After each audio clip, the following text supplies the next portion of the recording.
එක්සත් ජාතීන්ගේ සංගමය විසින් ප්‍රකාශිත සෑම වසරකම නොවැම්බර් මාස 3 වෙනි ඉරු දිනට යෙදෙන ලෝක මාර්ග අනතුරුවට ලක් වූවන්ගේ අනුස්මරණ දින 2025 නොවැම්බර් මාස 16 වෙනි ඉරු දිනට යෙදී ඇත. මෙම මාර්ග අනතුරු වලට ලක් වූවන්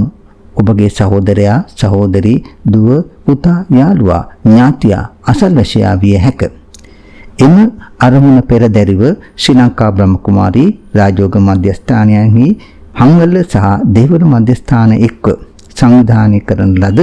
හංවල මධ්‍යස්ථානයේ සිට දේවල මධ්‍යස්ථානය දක්වා සහයෝගිතාවේ රථ පෙළහර ඔබටත් ඔබගේ රථය සමග සහභාගී වන ලෙස ඊටම ගෞරවයෙන් ආරාධනා කර සිටින අතර 2025 නොවැම්බර් මාස 16 වෙනි ඉරු දින රථ පෙළහර ආරම්භය සවස් 2:30ට හංවල රාජෝගා මධ්‍යස්ථානයෙන්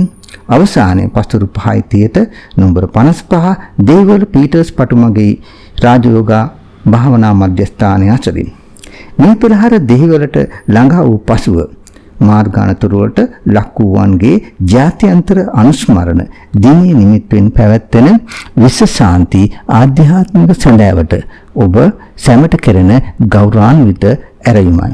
දින 2025 නොවැම්බර් 16 වෙනි දින පස්තුරු 5:30 සිට පස්තුරු 7:30 දක්වා ස්ථානයේ බ්‍රහ්මකුමාරී රාජෝගා මධ්‍යස්ථානයේ අංක 55 පීටර්ස් පටුමග දෙහිවල. වැඩි විස්තර සඳහා පහත සඳහන් දුරකථන වලට අමතන්න 01 1 2 7 1 75 72 හා 07 7 7 2 7 8 7 ස්තුතියි.